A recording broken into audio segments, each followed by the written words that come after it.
ముందుగా అందరికీ నమస్కారం. ఈరోజు కథ ప్రేమ బంధం. రచయిత ఇష్ణవి గారు. ప్రేమించి పెళ్లి చేసుకున్న భార్యాభర్తలు. తర్వాత భార్య విడాకులు ఇవ్వమని బెదిరించటంతో దారుణంగా షాక్ అయిన భర్త విడాకుల వెనుక అసలు నిజం తెలిసి కుప్పకూలిపోయాడు. ఆ నిజం ఏమిటి? చివరికి ఆ భర్త ఏం చేశాడు? ప్రతి ఒక్కరూ తప్పకుండా వినాల్సిన కథ. వారం రోజుల నుంచి ఆ ఇంట్లో నిశ్శబ్దం రాజ్యమేలుతుంది. ఈరోజు లేటుగా లేవటంతో హడావిడిగా ఆఫీసుకు రెడీ అవుతున్నాడు శ్రీకర్. భర్త కోసం టీ తీసుకుని వచ్చింది ఉమా. శ్రీకర్ ఆమె రాక గమనించినా కూడా గమనించినట్టే తన పని తాను చేసుకుంటూ ఉన్నాడు. ఉమ మెల్లగా శ్రీకర్ టీ తీసుకోండి అని అంది లోగొంతుకతో. శ్రీకర్ ఆమెను పట్టించుకోకుండా ఆమె మొహం కూడా చూడటానికి ఇష్టం లేదు అన్నట్లు చకచకా వెళ్ళిపోయాడు. ఒక వారం నుంచి అదే తంతు శ్రీకర్ది. అసలు ఇంట్లో ఒక్క మనిషి ఉంది అనే ఆలోచన లేకుండా ఉదయాన్నే ఆఫీస్కి వెళ్ళటం, అర్ధరాత్రి ఎప్పుడో రావటం, ఒక్కోసారి అది కూడా ఉండదు. కనీసం తనకి తాను రాను అని కూడా చెప్పటం లేదు. అసలు తన మొహం చూడటానికి కూడా ఇష్టపడటం లేదు. తన చేతి వంటంటే ఎంతో ఇష్టంగా తినే తన శ్రీకర్ తన చేతితో చేసినది ముట్టను కూడా ముట్టటం లేదు. ఆఫీస్కి వెళ్ళేటప్పుడు తను ఎదురు వస్తే కానీ వెళ్ళనివాడు. అసలు తన మొహం చూడటమే ఇష్టం లేనట్టు బిహేవ్ చేస్తుంటే తన ప్రాణాన్ని ఎవరో లాగేస్తున్నట్టు ఉంది ఉమకి. ఉమా శ్రీకర్ ఇద్దరిది పెద్దలు కుదిర్చిన ప్రేమ వివాహం. ఇద్దరూ ఒకే ఆఫీసులో పనిచేసేవారు. అలా ఇద్దరి పరిచయం వారి పరిణయానికి దారితీసింది. ఇద్దరి ఇంట్లో మొదట్లో ఒప్పుకోకపోయినా ఇద్దరి పేరెంట్స్ ఒకరి గురించి ఒకరు అన్నీ తెలుసుకుని ఇరు కుటుంబాలు దూరపు బంధువులు అవ్వటంతో వాళ్ల పెళ్లి పెద్దల అంగీకారంతో ఎటువంటి ఆటంకులు లేకుండా సజావుగా సాగింది. ఉమ అత్తింటి వారు కూడా ఉమని బాగానే చూసుకునేవారు. ఉమ పెళ్లి అయ్యాక జాబ్ రిజైన్ చేసి సంపూర్ణమైన భారతీయ వనితగా భర్తకి అన్నీ దగ్గరుండి అమర్చేది. పెళ్ళైనాక ఉమని ఎంత ప్రేమగా చూసుకునేవాడు. పెళ్ళి ఇప్పటికీ దాదాపు 2 సంవత్సరాలు దాటినా ఇప్పుడు దానికన్నా 1000 రెట్లు ప్రేమగా చూసుకుంటున్నాడు శ్రీకర్. తన అదృష్టానికి తానే మురిసిపోయేది ఉమ. అప్పుడే మొదలయ్యాయి ఉమకి కష్టాలు. పెళ్ళై 2 సంవత్సరాలైనా పిల్లలు కలగకపోవటంతో తమని చూడటానికి వచ్చినప్పుడల్లా అత్తగారి సూటిపోటి మాటలు, ఏదైనా ఫంక్షన్కి వెళ్ళినా రాబంధువుల లాంటి బంధువుల మాటలకి ఉమకి దుఃఖం ఆగేది కాదు. కానీ ఇవన్నీ ఏవి శ్రీకర్కి తెలియనిచ్చేది కాదు. ఎందుకంటే శ్రీకర్ తను బాధ తెలిస్తే ఎక్కడ తాను కూడా బాధపడతాడు అని అన్నీ తనలోనే దాచేసి మౌనంగా రోధించేది. తర్వాత అత్తగారి సాధింపులు మరీ ఎక్కువైపోయాయి. ఒకరోజు అత్తగారు ఉన్నపళంగా ఊడిపడి, ఉమా, నాకు తెలిసిన ఒక లేడీ డాక్టర్ దగ్గర అపాయింట్మెంట్ తీసుకున్నాను, ఒకసారి వెళ్ళి వద్దాం అని దురుసుగా ఉమతో అని ఆ మాటకి ఉమ మనసు ఒక్కసారిగా కలవరపడింది. అన్నట్టుగానే డాక్టర్ పరీక్షించి ఉమకి పిల్లలు పుట్టే అవకాశం లేదని తేల్చి చెప్పారు. ఉమకి ఒక్కసారిగా లోకం మొత్తం శూన్యమైనట్టు అనిపించింది. అత్తగారు ఇంటికి రాగానే ఉమ మీద విరుచుకుపడి, చీ, నేను చెప్పినట్టు అప్పుడే నా అన్న కూతుర్ని చేసుకుని ఉంటే ఇప్పటికి ఇల్లు పిల్లాపాపలతో కలకల్లాడుతూ ఉండేది. నా కొడుకు ప్రేమ గీమ అని నీలాంటి గొడ్రాలను చేసుకొని వంశానికి వారసత్వం లేకుండా చేశాడు అని పెడబొప్పులు పెడుతూ ఉమని ఇంకా సూటిపోటి మాటలు అంటూ ఉంది అత్తగారు. ఉమ కన్నీళ్లతో అక్కడి నుండి వెళ్ళిపోయి బెడ్ మీద పడి వెక్కి వెక్కి వేడిస్తుంది. అత్తగారు లోపలికి వచ్చి, ఎవరో పోయినట్టు ఎందుకు ఆ ఏడుపులు అని చేదరించుకొని, నేను ఊరెళ్తున్నా, ఈ విషయం నా కొడుక్కి చెప్పి వాణ్ణి బాధ పెట్టకు, నేను మళ్ళీ కొన్ని రోజుల్లో వస్తా, అప్పుడు ఏం చెయ్యాలో చెప్తా, అప్పటి వరకు ఇలా ఏడుపులు పెట్టి వాడికి మనశ్శాంతి లేకుండా చేయకు అని కాస్త కటువుగా పలికి పెట్టాబేడా సర్దుకుని ఊరికి పయనమైంది అత్తగారు. ఉమ కన్నీళ్లు తుడుచుకొని, అత్తయ్య చెప్పింది కూడా నిజమే కదా, నేను ఇలా ఉంటే నా శ్రీకర్ తట్టుకోలేడు. మళ్ళీ శ్రీకర్ మాటలు గుర్తుకు వచ్చి, మనకి పిల్లలు పుట్టినా సరే నీ ఫస్ట్ ప్రయారిటీ నేనే అవ్వాలి. వాళ్ళు పుట్టిన తర్వాత నా మీద ప్రేమ తగ్గితే మాత్రం నేను ఊరుకోను. మన పిల్లల్ని మా అమ్మకి ఒకరిని, మీ అమ్మకి ఒకరిని ఇచ్చేసి మన ఇద్దరం ఇలా హ్యాపీగా ఉందామని. పిల్లలు పుడితే వాళ్లకు ఇలా చేయాలి, అలా చేయాలి అని తాము కన్న కలలు పేక మేడల్లా కూలిపోయాయి అని అప్పటి వరకు ఆపుకున్న కన్నీళ్లు వరదలా పారాయి. శ్రీకర్ వచ్చే టైం అయింది, ఇలా ఉంటే తనకి డౌట్ వస్తుంది అని ఫేస్ వాష్ చేసుకుని భర్త వచ్చేసరికి నవ్వుతూ ఎదురొచ్చి, కానీ ఉమ మాత్రం ఇదివరకిటిలా ఉండలేకపోయేది. శ్రీకర్ ముందు ముఖానికి నవ్వు పులుముకొని ఉన్న నిర్జీవమైన తన నవ్వు, ఆ నవ్వులో ఇదివరకటిలా సంతోషం, ఆనందం లేదు.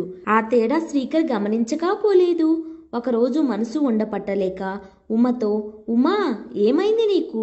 రోజు డల్గా ఉంటున్నావు. అమ్మ వచ్చి వెళ్ళినప్పటి నుంచి ఇలానే ఉంటున్నావు. అమ్మ ఏమైనా అందా? ఎప్పుడూ నవ్వుతూ తుల్లుతూ నన్ను ఆట పట్టిస్తూ ఉండే నా ఉమ ఇప్పుడు ఇలా ఉంటే నా గుండె ఆగిపోయేలా ఉంది అని ఉమని హత్తుకొని కన్నీళ్లు పెట్టుకున్నాడు. కళ్ళు చివరన దూకటానికి సిద్ధంగా ఉన్న కన్నీళ్ళని అతి కష్టం మీద ఆపుకొని, అయ్యో శ్రీకర్, అంత పెద్ద పెద్ద మాటలు మాట్లాడకు. నువ్వు లేకుండా ఎలా ఉండగలనుకుంటున్నావు? అత్తయ్య నన్ను ఏమి అంటారు? నేను బాగానే ఉన్నాను అని చెప్తుంది నమ్మకంగా. శ్రీకర్ సరే అని ఉమా శ్రీకర్ కోసం నార్మల్గా ఉండటానికి ట్రై చేస్తుంది. మళ్ళీ రోజులు యథావిధిగా గడుస్తున్నాయి. ఒకరోజు హెచ్చరిక లేని సునామీలా ఊడిపడింది అత్తగారు. ఆవిడ రాకతో ఉమలో భయం చెలరేగింది.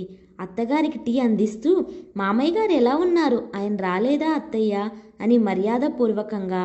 హా, ఇంకా బ్రతికే ఉన్నారులే అమ్మా, ఇంకా పోలేదు.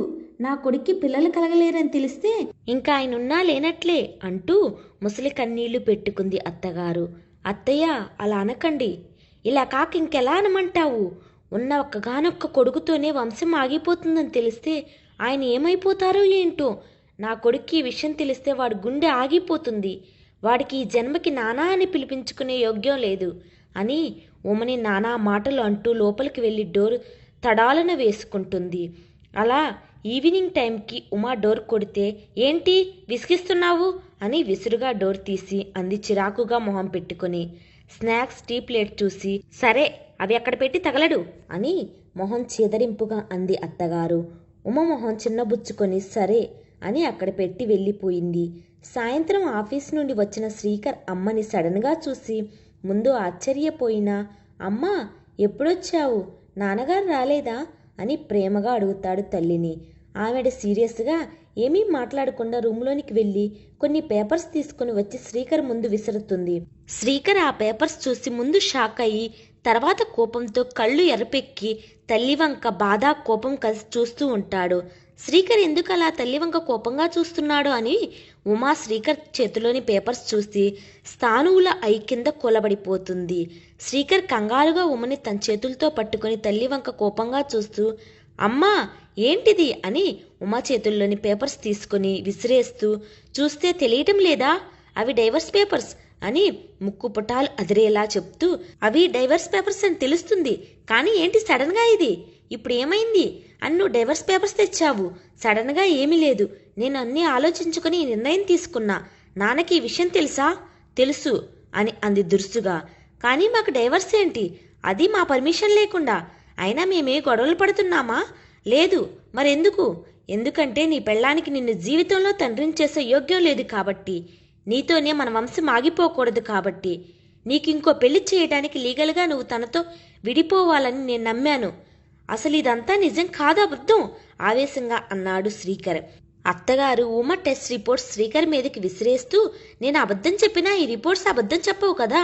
అవి చూసి శ్రీకర్ షాక్ అయ్యి, ఏంటి ఇదంతా అన్నట్టు తల్లి వంక బాధగా చూస్తాడు. తల్లి జరిగిందంతా చెప్పిన తర్వాత నిర్ఘాంతపోతూ భారంగా అడుగులు వేసుకుంటూ రూమ్కి వెళ్ళిపోతాడు. ఎవరికి వారు వెళ్ళిపోయారు కానీ ఉమ పరిస్థితి పట్టించుకోలేదు. రాత్రంతా ఉమ అలాగే ఉండి స్పృహ కోల్పోయింది. శ్రీకర్ హాల్లో ఉన్న ఉమని చూసి కంగారుగా ఉమా అంటూ కదిపినా లేకపోయేసరికి తమ రూముకి తీసుకువెళ్లి జాగ్రత్తగా పడుకోబెట్టి శ్రీకర్ తెలిసిన డాక్టర్కి కాల్ చేశాడు. డాక్టర్ స్ట్రెస్ తీసుకోవటం వల్ల స్పృహ కోల్పోయిందని చెప్పి వెళ్ళిపోతారు.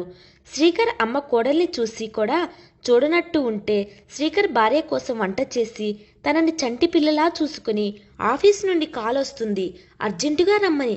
ఇంకా తప్పక వదిలి తను వచ్చిందాకా తల్లిని భార్యని కనిపెట్టుకుని ఉండమని రిక్వెస్ట్ చేసి వెళ్తాడు.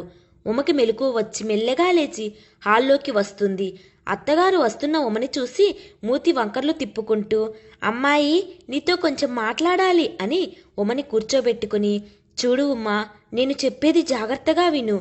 నీకీ జన్మలో పిల్లలు పుట్టే అవకాశం లేదని డాక్టర్స్ తేల్చేశారు, అవునా?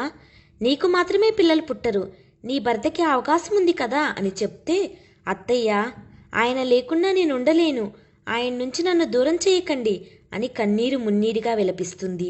అత్తగారికి వస్తున్న కోపాన్ని అణుచుకుంటూ, చూడు ఉమా, నేను ఒక్కటి అడుగుతాను చెప్పు. నువ్వు తల్లివి కాలేవని తెలిసినప్పుడు ఏమనిపించింది? ఉమ సమాధానం మౌనమే. నేను చెప్పనా? బాధ, ఆ దేవుడిపై కోపం, జీవితాంతం పిల్లలు లేరని కుంగిపోయి ఉంటావు. నీలాగే నీ భర్త కూడా తనకి పిల్లలు పుట్టే అవకాశం ఉన్నా కూడా నీ వల్ల తండ్రి అనే పిలుపుకి వాడికి దూరం చేయటం ఎంతవరకు కరెక్ట్ చెప్పు? పెద్దదాన్ని అయినా కూడా చేతులు ఎత్తి మొక్కుతున్నా, నా కొడుకుతోనే ఈ వంశం అంతమయ్యేలాగా చెయ్యకు. వాడి భవిష్యత్ నీ నిర్ణయం మీదే ఆధారపడి ఉంటుంది. నిజంగా వాడిని ప్రేమించింది నిజమైతే వాడి సంతోషం కోసం ఆ మాత్రం త్యాగం చేయలేవా? ప్రేమ ఎదుటి వారి సంతోషాన్ని కోరుకుంటుంది అనేది నిజమైతే దయచేసి వాడి జీవితం నుంచి తప్పుకో. ఇంతకన్నా వివరంగా చెప్పలేను. ఇంక నిర్ణయం నీదే. చెప్పవలసిందంతా అయిపోయింది అన్నట్టు వెళ్ళిపోతారు అత్తగారు. ఉమ కళ్ళల్లో నీళ్లు కూడా ఎండిపోయాయి. శ్రీకర్ రాగానే ఉమ ఎలా ఉంది అని ప్రేమగా చెయ్యి పట్టుకుంటే నెమ్మదిగా విడిపించుకుని, అత్తగారు శ్రీకర్ రావటంతో మళ్ళీ మొదలు పెడుతుంది రచ్చ. శ్రీకర్, ఏం ఆలోచించావు? అమ్మా, ఈవినింగ్ ఊరికి బస్సు ఉంది, నీకు టికెట్ బుక్ చేశాను, రెడీ అవు డ్రాప్ చేస్తాను. మళ్ళీ ఒక్కదానివే అంటే ఇబ్బంది. శ్రీకర్ మాట మార్చాలని చూడకు. ఈ విషయం తేలందే ఇక్కడి నుంచి అడుగు బయటకు వేసే ప్రసక్తే లేదు. మళ్ళీ పేపర్స్ తన ముందు పెడుతూ, అమ్మా, నువ్వు బాధపడతావని గట్టిగా చెప్పలేకపోతున్నా, కానీ నువ్వు వినేలా లేవు. సరే, ఇప్పుడు చెప్తున్నా విను. నేను సైన్ చెయ్యను. ఉమకి పిల్లలు పుట్టినా పుట్టకపోయినా పర్వాలేదు. నాకు నా భార్య చాలు. పెళ్లిలో ప్రమాణం చేశాను. ఎన్ని కష్టాలు ఎదురైనా తన చేతిని ఎప్పటికీ వదలనని అన్నాడు శ్రీకర్ కోపంగా, ఆవేశంగా.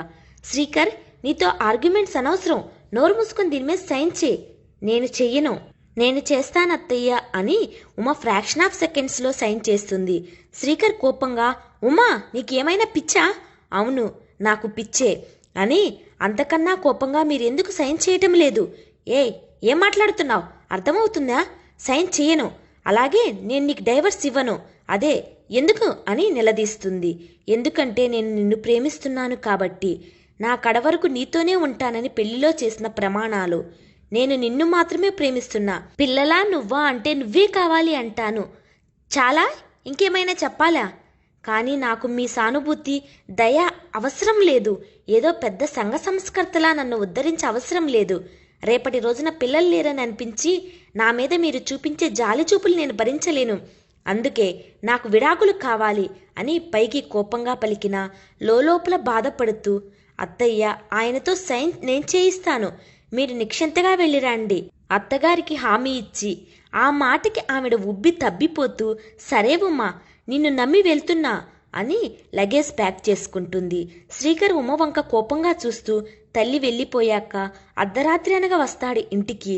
మరుసటి రోజు నుండి ఉమ బ్రతిమిలాడటం, సైన్ చేయమని శ్రీకర్ నిరాకరించటంతో మామూలే అయింది. మధ్య మధ్యలో అత్తగారి తిట్లు, చివాట్లు. ఇచ్చిన హామీ నెరవేర్చినందుకు ఉమ ఇదివరకిట్లా ఉండటం లేదు శ్రీకర్తో. తను కదిలించిందా కూడా నో రెస్పాన్స్. డైవర్స్ మ్యాటర్ తప్ప ఏదీ మాట్లాడటం లేదు. ప్రేమగా తనతో ఉండటం లేదు. ఒకరోజు ఉమా నైఫ్ తీసుకుని సైన్ చేయకపోతే చస్తాను అని బెదిరించింది. శ్రీకర్ బెదరక, నువ్వు డైవర్స్ ఇస్తే నేను ప్రాణాలతో ఉంటాననుకుంటున్నావా? మరుక్షణమే నా ప్రాణం గాలిలో కలిసిపోతుంది. నీకు దూరం అవటం అంటే నా ఊపిరి ఆగిపోయినట్టే. నువ్వు కాదు, నేను లేకపోతే నీకు ఈ బాధ ఉండదు అని బాధగా చూస్తాడు ఉమ వంక. ఉమతో కోపంగా, నాకు దూరమై బ్రతుకుదామని అనుకుంటున్నావు కదా? ఈ రోజు నుంచి ఓకే. ఇంట్లో ఉన్నా నువ్వెవరో నేనెవరో. కనీసం నీ పేరు కూడా కలవరించను. అప్పుడు తెలుస్తుంది ప్రేమించిన మనిషి కళ్ళ ముందు ఉన్నా కూడా దూరం అవుతుంటే ఆ బాధ అని. ఆ సంఘటనతో ఉమ్మీద కోపం అన్నీ వదిలేసి శ్రీకర్ ఉమని పూర్తిగా అవాయిడ్ చేయటం మొదలైంది. అలా ఆలోచనల నుంచి బయటకు వచ్చిన ఉమ శ్రీకర్ రాక కోసం వెయిట్ చేస్తుంది. తాగి తులుతూ వచ్చిన శ్రీకర్ని బాధగా చూస్తూ బెడ్పై పడుకోబెట్టింది. ఉమా, నా బంగారం, నువ్వు లేకుండా నేను ఉండలేను. నా ప్రేమను అర్థం చేసుకోవచ్చు కదా. ఇలా టార్చర్ పెడుతున్నావు. నన్ను వదలను అని మాట ఇచ్చి మధ్యలోనే ఇలా వదిలేసి వెళ్లాలని చూస్తున్నావా? మత్తుగా కలవరిస్తూనే నిద్రలోనికి జారుకున్నాడు. ఉమ ఏడుస్తూ శ్రీకర్ చెయ్యి పట్టుకుని కిందే కూర్చొని ఎప్పటికో నిద్రలోకి జారుకుంది.